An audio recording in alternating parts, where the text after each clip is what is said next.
Ahora, mientras hago todo esto es objetivo, el paciente debe de realizarle un tratamiento farmacológico. Sabemos que sí o sí el paciente es candidato inmediatamente para la atención de la intervención coronaria percutánea o el paciente realizar tratamiento fibrinolítico. Pero es de suma importancia que hay unos medicamentos que nos dice la guía que debemos de administrar para realizar disminución de la formación de coágulo, disminución del dolor, si el paciente hay que colocarle oxígeno, hay que colocarle oxígeno.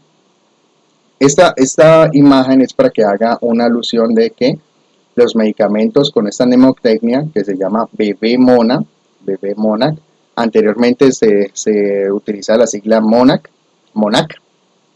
ahora BB-Monac, donde voy a tener en consideración los siguientes medicamentos con esa mnemotecnia. Primero, el paciente hay que realizarle beta bloqueadores, hay que administrarle estatinas, bloqueadores del receptor P2Y12, enoxaparina, morfina, enoxaparina o anticoagulación, morfina, oxígeno, nitratos y aspirina. Vamos a mirar entonces los medicamentos. ¿Qué dice la guía europea 2023? La guía europea 2023 es clara. Solo se le administra solamente le va a administrar oxígeno a los pacientes con un diagnóstico de infarto agudo de miocardio cuando su saturación esté por debajo del 90%, ¿de acuerdo? De lo contrario, no. Recuerden que el oxígeno es un medicamento. Dar oxígeno de forma descontrolada, recuerde que es un medicamento, puede generar liberación de radicales libres, vasoconstricción cerebral y barre completamente el CO2. Entonces, estas complicaciones hay que prever y solamente estrictamente necesario en pacientes con complicaciones respiratorias, marcando con una saturación menor a 90. Con respecto a los beta bloqueadores, el de mayor uso y el de mayor evidencia y que más sugiere la guía es el metoprolol endovenoso. El metoprolol endovenoso es seguro en pacientes sin insuficiencia cardíaca aguda. Reduce la incidencia de fibrilación ventricular y la obstrucción microvascular. Se debe de considerar solamente la administración en pacientes con una presión arterial sistólica por encima de 120 milímetros de mercurio sin otras contraindicaciones. Si no tenemos un metoprolol endovenoso, tenemos otras opciones. Entonces está que en vía oral, metoprolol succinato 50 miligramos y el carvedilol 6.5 miligramos. ¿Cuál es la dosis del metoprolol endovenoso? Entonces 5 miligramos vía endovenosa. Tener en cuenta esas consideraciones. Con respecto al uso de la morfina, es un opiáceo que solamente se debe administrar en caso de dolor intenso. Vía endovenosa, con una dosis de 5 a 10 miligramos, se puede repetir dosis hasta que tenga una mejoría el paciente para alivio del dolor en situaciones del dolor de isquemia cardíaca. Ahora, teniendo en cuenta la morfina tiene unos efectos adversos en el cual el paciente puede presentar náuseas, emesis y ralentizar la absorción de los medicamentos por vía gastrointestinal, en especial cuando el paciente se administra inhibidores del receptor P2Y12. Tener en cuenta esta consideración. Es una analogía que todavía está en estudio, pero es unas recomendaciones que pueden tener en cuenta. Ahora, con respecto a las contraindicaciones de la morfina, sí o sí, la morfina es totalmente contraindicada en situaciones de infarto agudo de miocardio de cara inferior queda totalmente contraindicado por el riesgo de complicación, ralentizar, disminuir la sístole y generar más shock cardiogénico. En caso de hipotensión o bradicardia intensa, totalmente contraindicada la morfina. Como segunda opción está la meperidina, que es un opiáceo para el manejo del dolor potente y además contiene un efecto vagolítico. Su dosificación es de 25 miligramos, se puede repetir una dosis de los 5 a los 10 minutos hasta que haya una mejoría vía endovenosa. Ahora, con respecto al uso de estatinas, la guía es muy clara. Voy a enfatizarme más que todo en este lado, porque es donde manejamos el paciente de forma aguda. Este recuadro que está en este lado es para el manejo del paciente cuando ya está estabilizado, pero es en el manejo del paciente agudo. El paciente debe sí o sí de administrarse estatinas de alta potencia independientemente de los valores de LDL con rosuvastatina o atorvastatina, que ya vamos a mencionar la dosificación. Entonces, mire, clase 1, en el cual inicia el tratamiento intensivo con estatinas como primera medida, tratamiento de baja intensidad, y recomendación clase 2B, tratamiento combinado con estatinas y ezetimiba, ¿de acuerdo? Pero entonces lo que más recomienda la guía como clase 1 es iniciar estatinas de alta potencia. ¿Con qué estatinas? Pues tenemos dos opciones. Tenemos la rosuvastatina y tenemos la atorvastatina. Con rosuvastatina inicio una dosis de 80 miligramos y rosuvastatina de 40 miligramos vía oral, teniendo en cuenta que el tratamiento de en sí así no es reducir los niveles de LDL, no es iniciar la farmacología para iniciar los LDL, sino que su nivel de evidencia ha demostrado el efecto pleiotrópico, es decir, disminuye las complicaciones que tiene directamente la placa de ateroma que está realizando la complicación del infarto de miocardio en el momento de la fase aguda. Es por eso que su nivel de evidencia y recomendación recomienda las estatinas en el caso de situación aguda. Entonces, ¿qué es lo que recomienda entonces? Entonces, las estatinas son un efecto pleiotrópico de la placa, involucra sus propiedades antiinflamatorias y antiagregantes y capacidad para normalizar la función endotelial. Entonces, disminuye la coagulación, disminuye la inflamación, disminuye los radicales libres, disminuye la viscosidad, disminuye los macrófagos. Entonces, hace un efecto pleiotrópico directamente en la placa que está realizando la complicación del infarto de miocardio en el momento de la fase aguda. Ahora, con respecto al tratamiento o al seguimiento ambulatorio, con el uso de las estatinas de 4 a 6 semanas. Eso ya es cuando el paciente ya está estabilizado. Entonces, los LDL deben de estar menos de 55 miligramos por decilitro. Si está menos de 55 miligramos por decilitro, es decir, ya cuando el paciente se le dé de alta en los seguimientos, entonces no se le debe realizar ningún cambio. Ahora, si el paciente no cumple metas, entonces que los LDL esté por encima de 55, a tratamiento máximo tolerado con estatinas añada ezetimiba. Entonces, nivel clase 1, lo que recomienda. Si no, eso no mejora, entonces agregar ezetimiba. A tratamiento máximo tolerado con estatinas, ezetimiba y añada un PCSK9.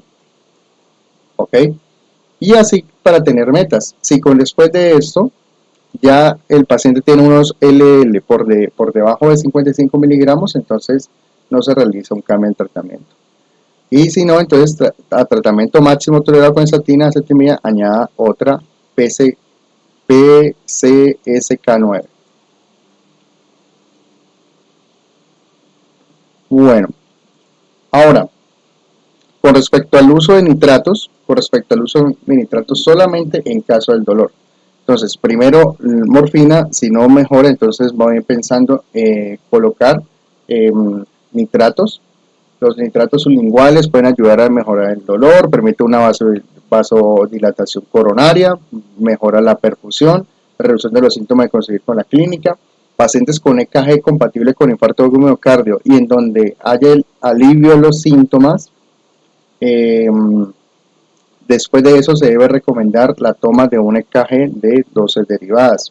La normalización completa de la elevación del ST junto con el alivio de los síntomas es sugestivo a espasmo coronario, con o sin infarto agudo miocardio asociado. ¿De acuerdo?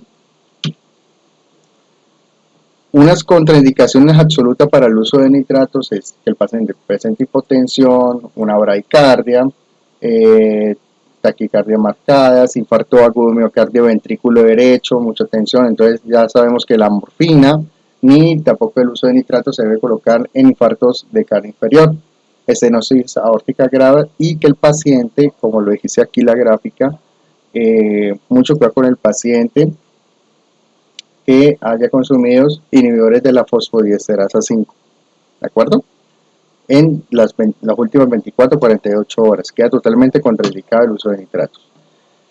A los pacientes con dolor aginoso en curso debería administrarse un preparado de nitratos sublinguales, de nitroglicerina de 0.35 o de nitrato de isosorbide de 2.5 a 5 miligramos, que pueda repetirse a los 5 minutos, hasta 3 dosis si fuese necesario. De esa mantenerse el dolor. Luego de estas 3 dosis deberá indicarse nitroglicerina endovenosa, como lo dice la recomendación. Ahora, ¿qué farmacoterapia voy a indicar inmediatamente? Entonces, el uso de aspirina. El uso de aspirina se coloca para todos los infartos agudos de miocardio, todos los síndromes coronarios agudos. En este caso, infarto agudo de miocardio se debe de iniciar con una carga inicial de 300 miligramos.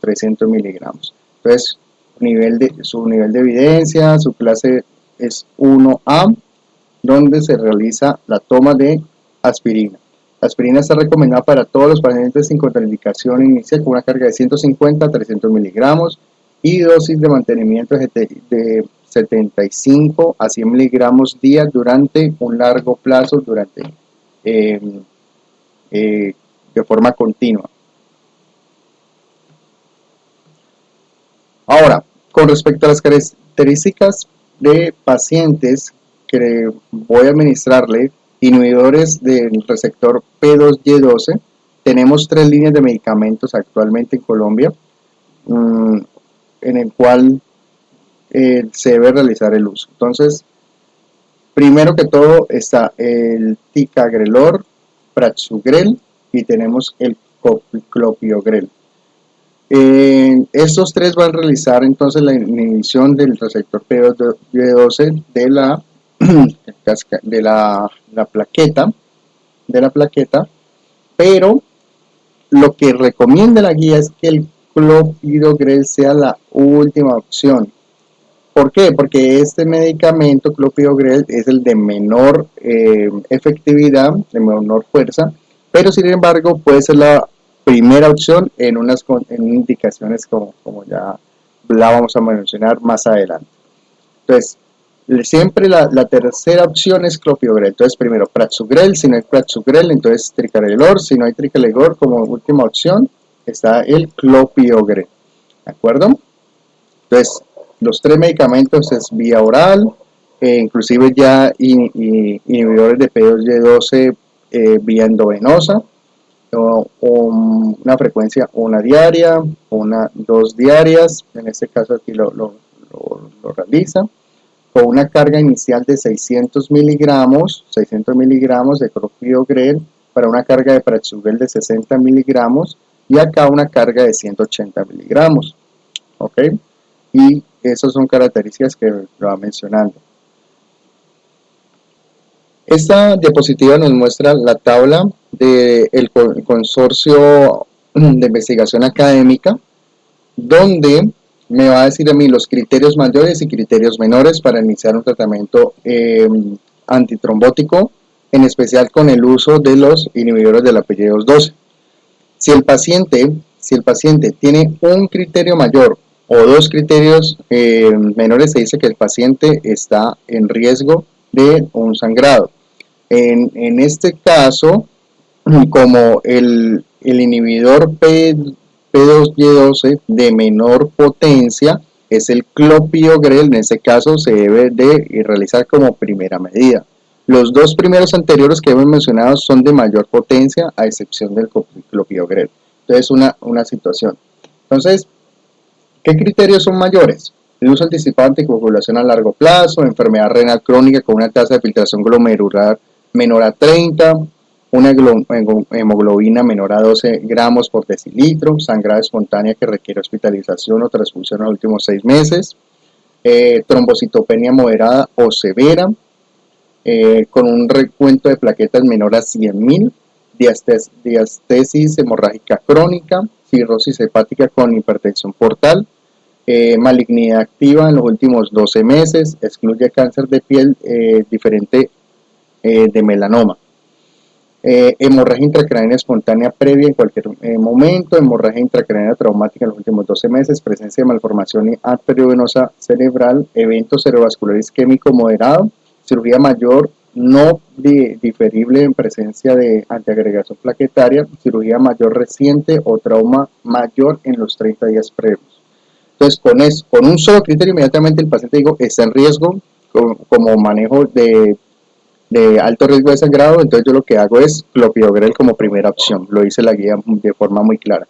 Pero si el paciente tiene dos criterios mayores, el paciente también se considera en riesgo, más de 75 años, enfermedad renal crónica con una tasa de filtración glomerular de 30 a 59 mililitros por minuto, hemoglobina entre 11 y 12.9 para hombres y 11 y 0.9 para mujeres, sangrado espontánea que requiere hospitalización, uso de antiinflamatorios no esteroideos a largo plazo, cualquier evento cerebrovascular isquémico en cualquier momento que cumpla criterios mayores. Este es el orden que me dice a mí cómo debe ser el uso de los inhibidores del receptor PI2. Entonces, como primera opción que me manda a mí la guía es Prasugrel. Esa es la primera opción. Entonces, clase 1 de evidencia, lo que sí o sí hay que dar, lo que recomienda la guía. Bueno, si no hay Prasugrel, entonces ticagrelor. Si el Prasugrel y el ticagrelor no están disponibles, no se tolera o tiene alguna contraindicación, como tercera opción está el clopidogrel. ¿De acuerdo? Hay una recomendación que si el paciente se procede a intervención coronaria, se dice que primero está ticagrelor, que vende el Prasugrel. Entonces, ese es el receptor P2Y12, aquí es donde actúa directamente tanto los medicamentos como el clopidogrel, ticagrelor, Prasugrel, y el cangrelor es el inhibidor del P2Y12, que son por vía endovenosa, en caso de que el paciente no tolere una vía oral. Entonces, este es endovenoso. Entonces, está el Prasugrel, dosis de carga de 60 miligramos, seguida de dosis de mantenimiento de 10 miligramos día, para pacientes con un peso corporal de menos 60 kilogramos. Se recomienda una dosis de mantenimiento de 5 miligramos una vez día. Para pacientes de edad de 75 miligramos no es necesario tomar precauciones, pero si el tratamiento con Prasugrel se considera necesario, se administra dosis de mantenimiento de 5 miligramos día. No es necesario ajustar la dosis para los pacientes con enfermedad renal crónica. El ictus previo es una contraindicación de Prasugrel. ¿Ok? Entonces, acá es una contraindicación de Prasugrel. Entonces, en caso tal de que Prasugrel, entonces ticagrelor. La dosis inicial, entonces, es de 180 miligramos, una dosis de carga, seguida de dosis de mantenimiento de 90 miligramos 2 veces al día. No es necesario ajustar la dosis para pacientes con enfermedad renal crónica.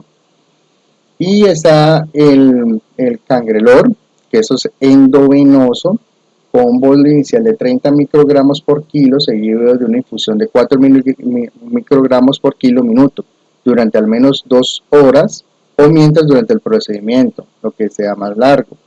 En la transición del cagrelor o una tienopiridina, esta se debe administrar inmediatamente después de la suspensión del cangrelor con una dosis de carga de dosis oral de carga de 600 miligramos de clopidogrel o 60 miligramos de prasugrel.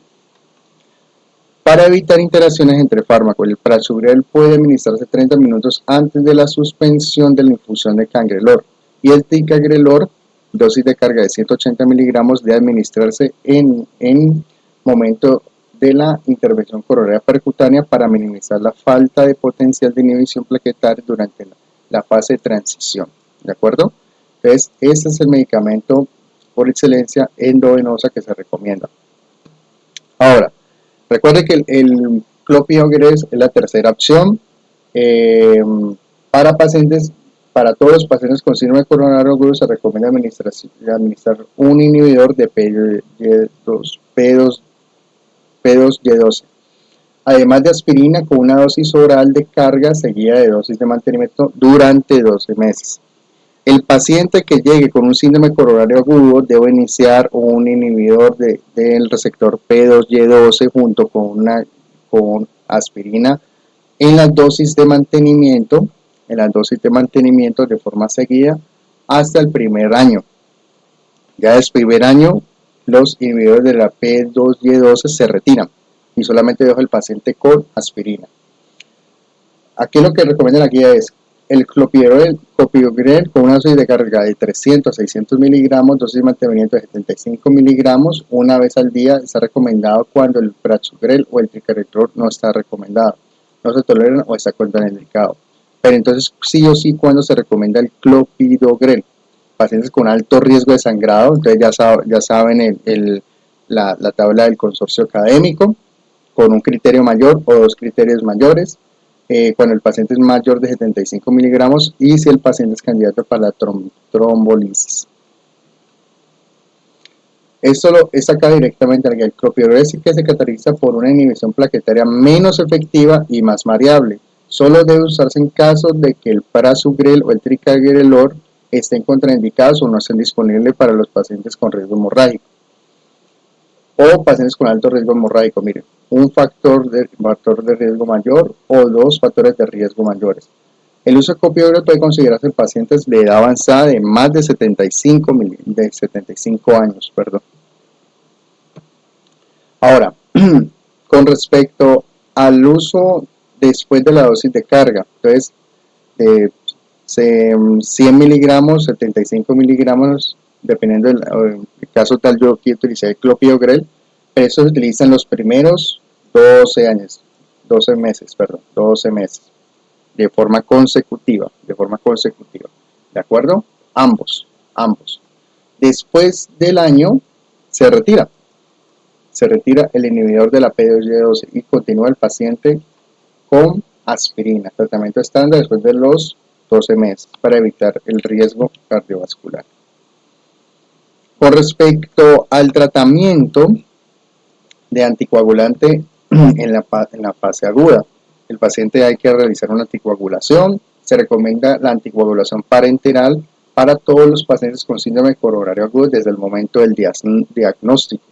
Se debe evitar el cambio anticoagulante en pacientes con síndrome coronario agudo, especialmente entre heparina no fraccionada y heparina de bajo peso molecular, lo que recomienda la guía, excepto cuando se añade heparina no fraccionada o fondaparinos para pacientes que presentan síndrome coronario agudo sin elevación del ST y se someten a una intervención coronaria percutánea tras un periodo de tratamiento con fondaparinos, pero solamente en el contexto con síndrome coronario agudo sin elevación del ST.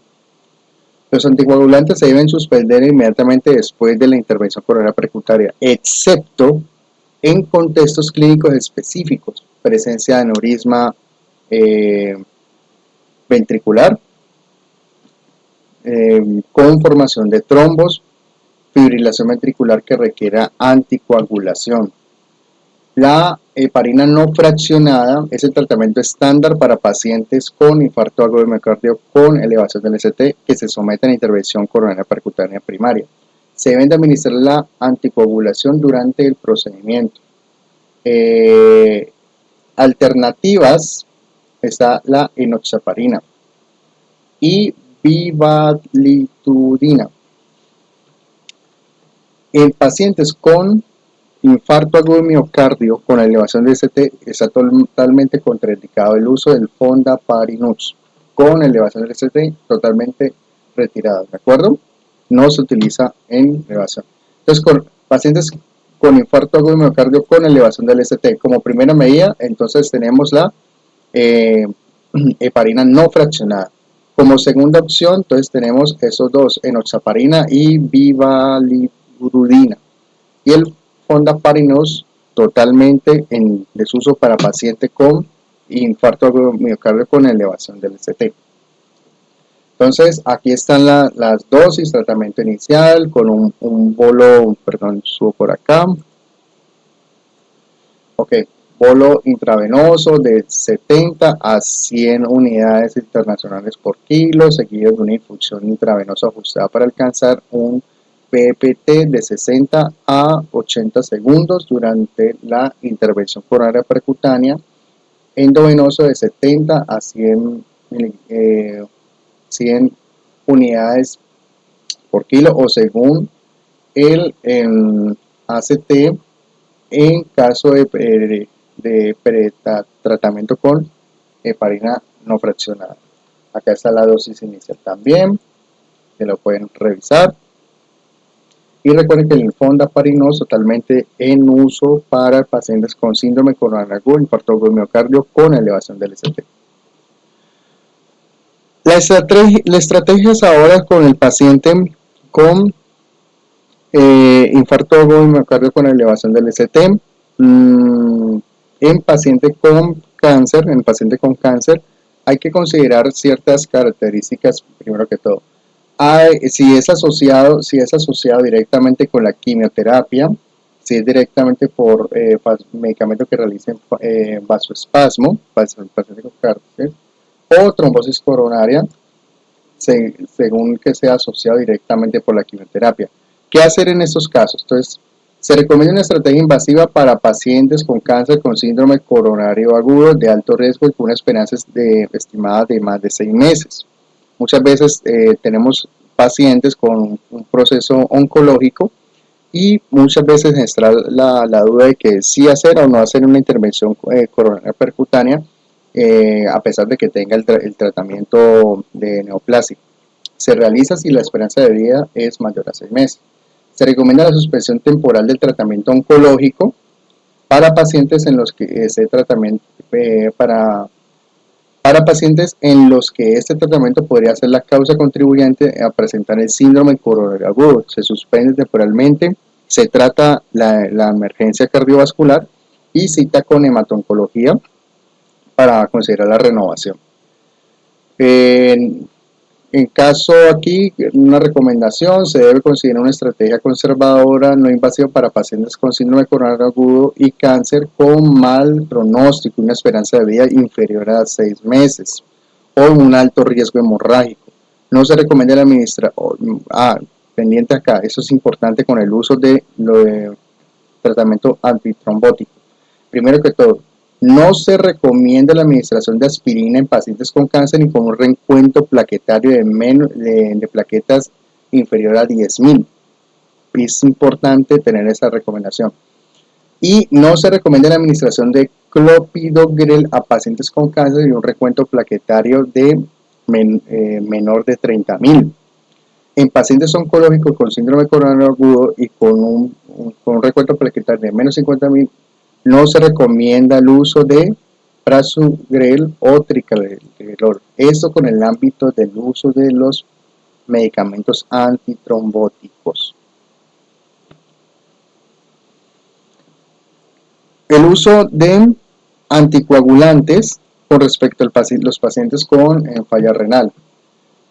Aquí tenemos entonces que tanto el fondaparinux, vivalidudin, Totalmente no se recomienda cuando el paciente tiene una tasa de filtración glomerular menor de o en estadios 5, menor de 15 mililitros por minuto. Totalmente no recomendado. Lo mismo para el ticagrelor, prasugrel, no recomendado. No recomendado. ¿Ok? Y la enoxaparina totalmente no recomendado para esta situación. Y acá la enoxaparina acá recomienda el ajuste de dosificación. Entonces, esto considerar el uso de los medicamentos que se realizan. Con respecto al tratamiento a largo plazo del paciente con infarto de miocardio, entonces debe realizarse una medicación cardioprotectora, cambios de estilo de vida y terapia de rehabilitación cardíaca que incentiva la mejoría y el pronóstico y disminuye la mortalidad del paciente y disminuye la reincidencia. ¿Ok? Objetivos del tratamiento: apoyo de medidas sobre el estilo de vida saludable, continuar con el tratamiento farmacológico de forma óptima y que el paciente asista a sus controles para disminuir la mortalidad. Dentro de esos planes está el abandono del cese del tabaquismo, una dieta saludable, hacer ejercicio de forma regular, tener un peso, un índice de masa corporal acorde con la altura, un apoyo emocional, que el paciente sea adherente al tratamiento farmacológico, tratamiento antitrombótico, tratamiento hipolipemiante, el paciente con inmunización anual contra la gripe y promover la adherencia al tratamiento farmacológico, como ya lo hemos dicho. Con respecto a la presión arterial, entonces se sugiere con la presión arterial sistólica menor de 130 milímetros de mercurio y una presión arterial diastólica inferior a 80 milímetros de mercurio si el paciente lo tolera. Con respecto a los triglicéridos, en especial LDL, que es inferior a 55 miligramos por decilitro. Y una hemoglobina glicosilada, menor del 7% para disminuir el riesgo cardiovascular. Entonces, rehabilitación cardiovascular, que puede ser también online, eso evita más que todo para pacientes que viven en ladera, que se puede realizar todo el tratamiento. La cesación del tabaquismo, otra opción de parches de nicotina, considerar manejo farmacológico con berenciclina o bupropión. El ejercicio fundamental, favorecer el reinicio de actividad. Eso es algo que le preocupa mucho a los pacientes.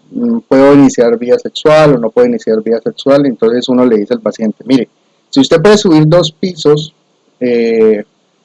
por medio de la escalera, usted puede realizar su vida sexual de forma continua y de forma rutinaria. Con respecto a la dieta, entonces se dice aumentar el uso de consumo de mayor o igual a 200 gramos por día, el consumo de vegetales más de 200 gramos por día, disminuir el uso del sal, disminuir el uso de grasas saturadas y todas las recomendaciones que dice la guía con respecto a los hábitos alimenticios, disminuir el consumo de gaseosas y productos ultraprocesados. Con respecto a los beta bloqueadores, entonces, claro beneficio con pacientes con una FEBI menor a 40%, pacientes con FEBI mayor a 40% y con infarto agudo sin elevación de CT no hay tanta claridad o beneficio. La duración del tratamiento más allá de un año no tiene suficiente evidencia. Para administrar IECAS o ARA2 en pacientes con FEBI menor de 40%, diabetes mellitus, hipertensión arterial y enfermedad renal crónica. Un posible beneficio de inhibidores de la enzima convertidora de angiotensina en todos los pacientes. Y con respecto a la colchicina, se está recomendando, tiene una recomendación 2B, especialmente en pacientes con infarto agudo de miocardio en recurrencia. Muy bien, llegamos hasta el final de nuestra presentación. Muchas gracias. Estaré siguiendo, subiendo contenido para que por favor me sigan. Hasta la próxima.